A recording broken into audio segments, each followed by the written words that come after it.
All right. Well, it is Mandela Month, and as we know this time of the year, that means it's time for that Trek-For-Mandela. Richard is sitting with three gentlemen who will be trekking for Mandela soon. Let's hear that conversation.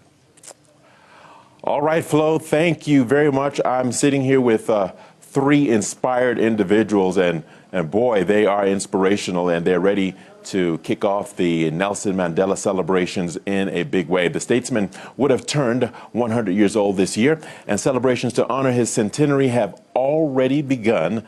They will come to a head with a summit of Mount Kilimanjaro on the 18th of this month, which is the day Madiba was born. In studio with me now are trekkers who are embarking on this annual expedition. All right, we have Queen D, also known as Dikoledi Duarte. We have Seho Hatang, a 10-year-old young guy who is really inspiring millions. And of course, we have Tidi Nkwakwa.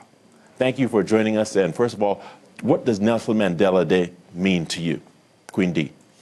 For me, it's a day that you should be remembering what Tata Mandela was about, and it's a day of giving, for me. Okay. Yes. And you're ready to climb Mount Kilimanjaro, of all things? I believe I'm ready, yes. You're ready? Yes. Okay, moving over to you, Tidi. This whole expedition sounds like something out of the pages of Richard Branson. This is something that Richard Branson would do. Can you speak to us about the inspired corporate and public individuals that are taking up this expedition? Okay, so the expedition is to raise funds and awareness for the girl child. Girl children miss up to 50 days of school annually because of lack of access to sanitary pads. And so we feel, I as an individual feel like this is quite an injustice because education, sanitation is a basic human right.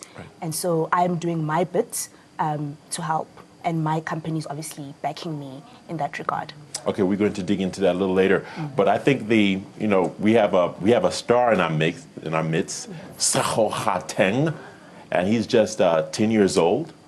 And he's about to climb Mount Kilimanjaro. These days I don't have enough time to even climb a hill, let alone Mount Kilimanjaro. And this young kid is about to do the impossible. Seho, how do you feel about this great moment? I feel like this is a great moment to help others. Okay, to help others, to bring attention to what it is you're bringing attention to, which is the girl child, correct? Now, have you been going to the gym? You've been lifting weights, been doing push-ups. How are you preparing for this event? I'm preparing by climbing mountains such as Sekerpos, Henops, Water Sisulu, and I'm also doing Westcliff stairs.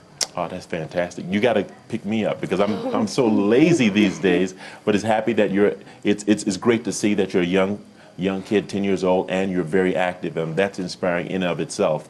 Now, back to you, Queen D. In this 7th anniversary, why is this particular expedition going to be, how should I say, better than the rest? I think it's going to be better than the rest because it's the 100 years of Mandela. It's the centenary. So it's going to be much bigger. Even if you look at the team, there's about 50 climbers this year. And this is 50 climbers. 50 climbers. But you were aiming for 67. 17 people didn't show up? No, some of the people, I think they're going to go in August for women's rights. That's why it's only 50 this time, yeah. Okay. And Tidi, do you think the Mandela Awareness Day is spreading? Could more people do more? And if they could, what do you think they should be doing on Mandela Day? I think definitely the awareness is spreading, and I think all of us could do more. It doesn't have to be a huge act. It's just a small act of kindness that goes a long way. So everyone should just identify in their communities something small that they can do to make a difference in the life of someone else. Okay. Yeah. Now back to Seho Hatang, just 10 years old. Would you allow your 10-year-old child to climb Mount Kilimanjaro? I'm asking you. I would. My son is 1, so if he were old enough, yes, I would definitely allow him. It teaches him to conquer his fears. Yeah, face his fears, face challenges, conquer them, and that helps him grow. So, yeah. Okay, and so are you afraid? I know you haven't been to Mount Kilimanjaro yet, but are you afraid? I'm not not that afraid, but my parents have told me about all the challenges, but I said, no, I still want to do it. You still want to do it? And you're going to be climbing that mountain with your dad, I believe? Yes, I am. So you're going to feel safe with him at least?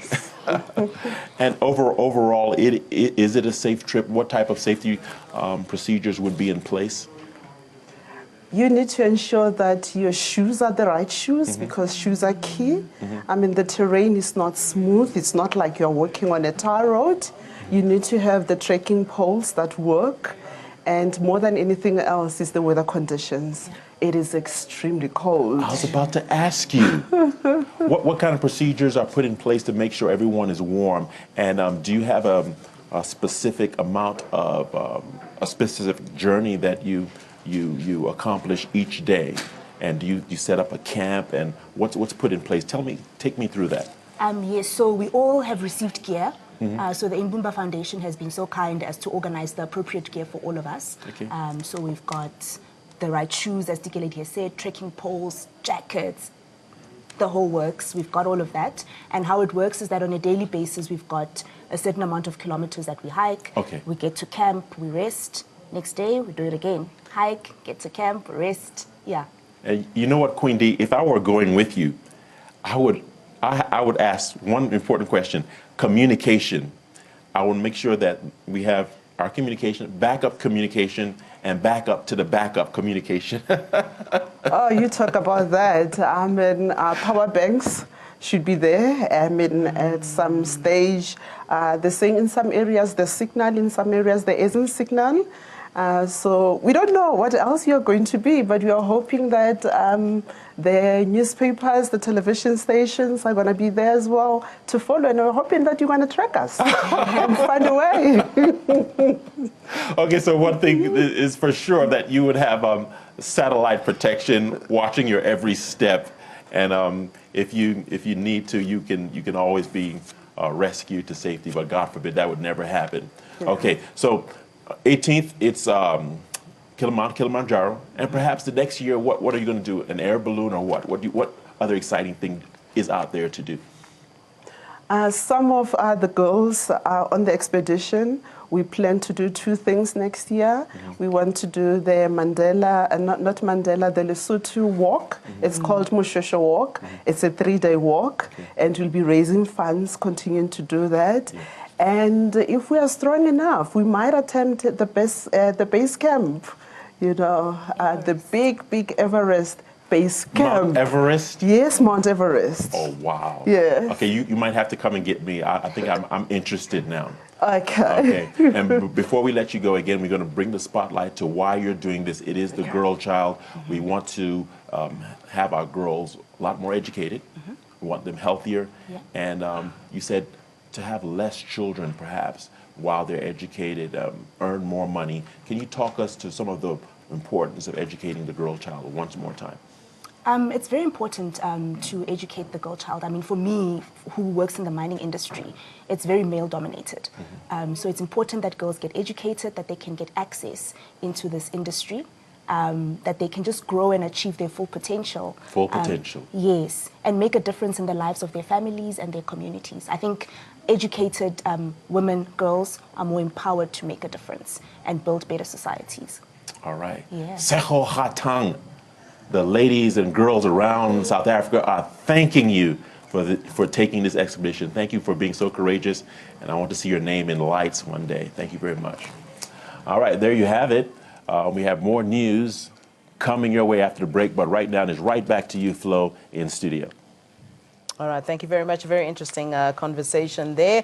And no doubt we'll be keeping on track with what's happening with the Trek-For-Mandela on the 18th of this month. All right, let's take a short break. Do stay with us, your sports, after this break.